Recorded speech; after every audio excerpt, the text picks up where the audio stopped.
कन्हैया कुमार भले ही अपने आजादी आजादी वाले नारों के बावजूद भारत की अदालतों से देश विरोधी आरोपों से बरी हो गए हों, लेकिन आज भी 8 से 9 साल हो गए कन्हैया कुमार की वो देश विरोधी मानसिकता आज भी बरी नहीं हो पाई है।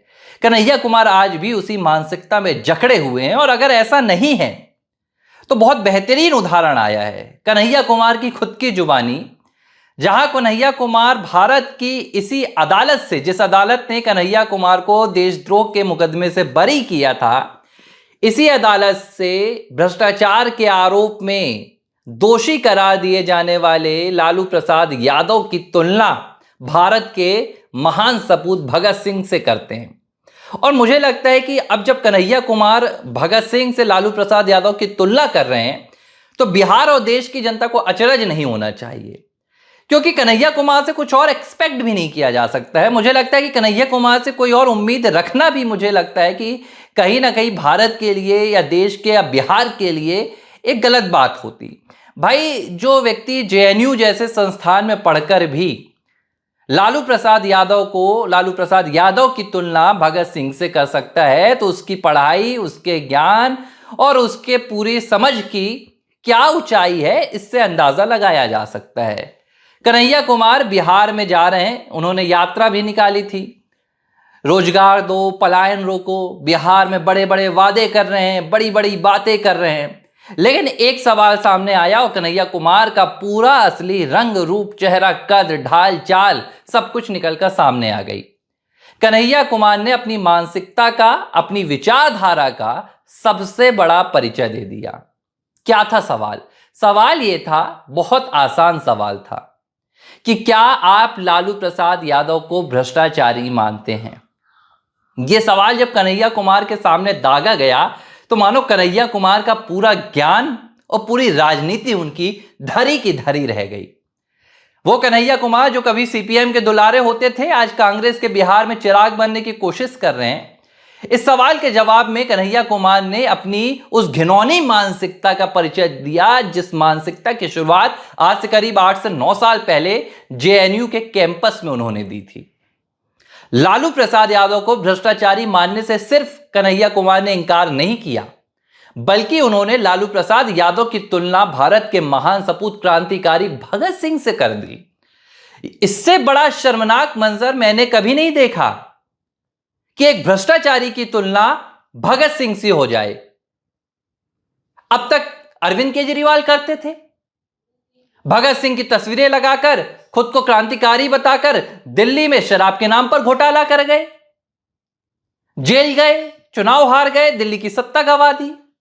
अब भैया कन्हैया कुमार से तो यह उम्मीद नहीं थी कि लालू प्रसाद यादव को, चलो मान लिया कि आप लालू प्रसाद यादव को भ्रष्टाचारी नहीं मानते हैं, वो आपका व्यक्तिगत एक राय हो सकती है, आपकी व्यक्तिगत मानसिकता हो सकती है, लेकिन लालू प्रसाद यादव के चरणों की वंदना करने के लिए कम से कम इस देश के सपूतों को तो आप बख्श दीजिए। भगत सिंह का नाम आप लालू प्रसाद यादव के साथ जोड़कर बिहार की जनता को क्या संदेश दे रहे हैं? संदेश बहुत साफ है। कन्हैया कुमार ने अपनी मानसिकता का परिचय दे दिया है कि कांग्रेस के बैनर के तले कन्हैया कुमार इस बात को स्वीकार कर चुके हैं कि अब जो उनकी आगे की राजनीति है, वो राजनीति यही है कि आपको भ्रष्टाचार को नकारना है, भ्रष्टाचार को बचाना है, भ्रष्टाचारियों की वकालत करना है, भ्रष्टाचार के चाहे फिर वो आरोपी हो या भ्रष्टाचार के दोषी हो, उन्हें आपको महान भगत सिंह से तुलना करना है। आप उनकी तुलना चंद्रबोस से कर दीजिए, सुभाष चंद्र बोस से कर दीजिए, मंगल पांडे से कर दीजिए, जिसका मन हो। भाई, आपने तो इतिहास की किताबें पढ़ी हैं। कन्हैया कुमार तो बड़े बड़े मंचों में जाकर, मैंने कई उनके ऐसे वीडियोस देखे हैं जहां वो युवाओं को चुप करा देते हैं। भैया जेएनयू से पीएचडी करने वाले हैं, शोध करके आए हैं, लेकिन जब इन्हीं कन्हैया कुमार के सामने लालू प्रसाद यादव को लेकर सवाल पूछा जाता है तो कन्हैया कुमार का पूरा ज्ञान जेएनयू के 2016 वाले कैंपस में चला जाता है। इंटरव्यू चल रहा था टीवी में, पूरे देश की जनता ने सुनी है, नहीं तो आकर यहां कन्हैया कुमार के समर्थक नीचे एबीसी हिंदी में कमेंट करेंगे और कहेंगे कि आप भाजपा समर्थक हो, आप कन्हैया विरोधी हो। कन्हैया कुमार से एक इंटरव्यू में पूछा गया, पहला सवाल था, क्या आप लालू प्रसाद यादव को भ्रष्टाचारी मानते हैं? कन्हैया कुमार ने कहा मैं नहीं मानता हूं। जवाब में एंकर ने कहा तो भाई लालू प्रसाद यादव को तो चारा घोटाले में सजा मिली है, अदालत ने दोषी ठहराया है। अब आप देखिए कैसे भ्रष्टाचार में लिप्त आरोपियों को बचाने के लिए, दोषियों को बचाने के लिए, भ्रष्टाचार में सनी हुई पार्टियों का दामन थामने के बाद आपको भ्रष्टाचारियों को बचाना पड़ता है। कन्हैया कुमार इसका जवाब देते हुए कहते हैं कि भाई जेल में, भाई अदालत ने तो भगत सिंह को भी सजा दी थी, अदालत ने तो भगत सिंह को भी फांसी की सजा सुनाई थी, तो क्या आप लालू प्रसाद यादव की तुलना भगत सिंह से कर रहे हैं? यह है कन्हैया कुमार की सोच कि वो लालू प्रसाद यादव के 950 करोड़ रुपए के चारे घोटाले को बचाने के लिए भगत सिंह की आहुति दे रहे हैं। अरे क्या होगा, कर दो तुलना। आने वाली जब देश की जनरेशन, बिहार की जनरेशन पढ़ाई करेगी तो वो भी जानेगी। एक कन्हैया कुमार हुआ करते थे जो भगत सिंह की तुलना बिहार के भ्रष्टाचारी लालू प्रसाद यादव से करते थे। कहते हैं कि भैया चारा घोटाला हुआ था, यह बात मैं मान रहा हूं, लेकिन सिर्फ भ्रष्टाचारी लालू प्रसाद यादव को कहना गलत है। तो कहिए ना, 53 मामले दर्ज हुए थे साल 1996 में।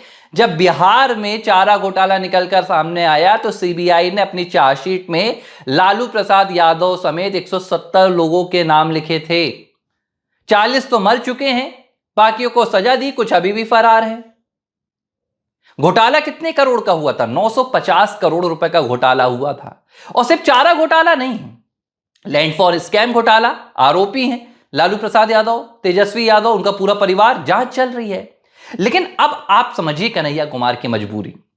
कन्हैया कुमार इतने तो पढ़े लिखे हैं, वो इस बात को जानते हैं कि मैं जिस पार्टी के भीतर बैठा हुआ हूं, इस पूरी पार्टी का इतिहास अगर आप खंगाल के देखेंगे तो भ्रष्टाचार यहां पर आपको चारा घोटाले से ज्यादा यहां पर भरा पड़ा मिलेगा।